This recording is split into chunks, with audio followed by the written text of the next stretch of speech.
जिसका मन उसके वश में नहीं है, उसके लिए उसका मन शत्रु के समान है।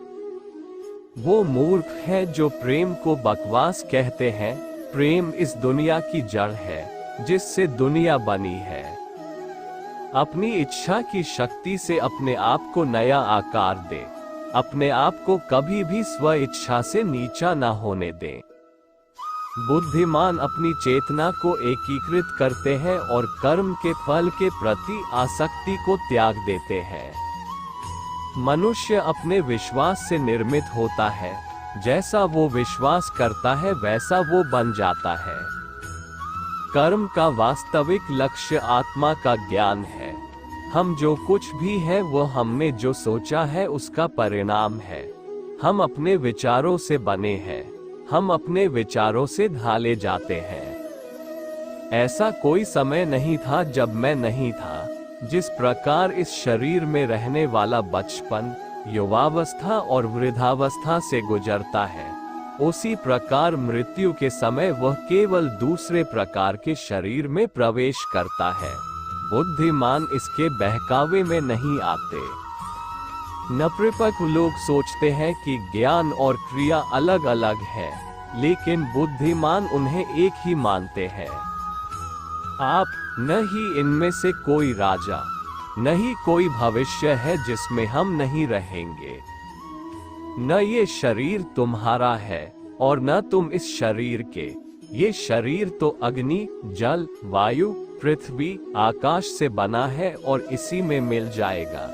परंतु आत्मा स्थिर है। फिर तुम क्या हो? तुम अपने आप को मुझे अर्पित करो। यही सबसे उत्तम सहारा है। जो इसके सहारे को जानता है वह भय, चिंता, शोक से सर्वदा मुक्त है। जो कर्म में अकर्म देखता है और अकर्म में कर्म देखता है, वह चतुर है। इच्छाओं में कमी ही सुख की कुंजी है। कोई भी व्यक्ति जो अच्छा काम करता है, उसका कभी भी बुरा अंत नहीं होगा, चाहे यहाँ या आने वाले संसार में। जो पहले विष जैसा लगता है, लेकिन अंत में अमृत जैसा स्वाद लेता है, ये सत्व का आनंद है, जो स्वयं के साथ शांति से पैदा हुआ है। उम्मीद ही आपको रिश्ते में कमजोर बनाती है। उम्मीद का जन्म आपके मन में ही होता है। शांत, नम्रता, मौन, संयम और पवित्रता, ये मन के अनुशासन है। सभी स्वार्थी इच्छाओं पर काबू पाना पर्याप्त नहीं है। स्वामित्व और अहंकार को वश में करना भी आवश्यक है, जिसे तुम अपना समझकर मग्न हो रहे हो। बस यही प्रसन्नता तुम्हारे दुखों का कारण है। कर्म मुझसे नहीं चिपके रहते क्योंकि मैं उनके परिणामों से जुड़ा नहीं हूँ। जो लोग इसे समझते हैं और इसका अभ्यास करते हैं, वे स्वतंत्रता में रहते हैं।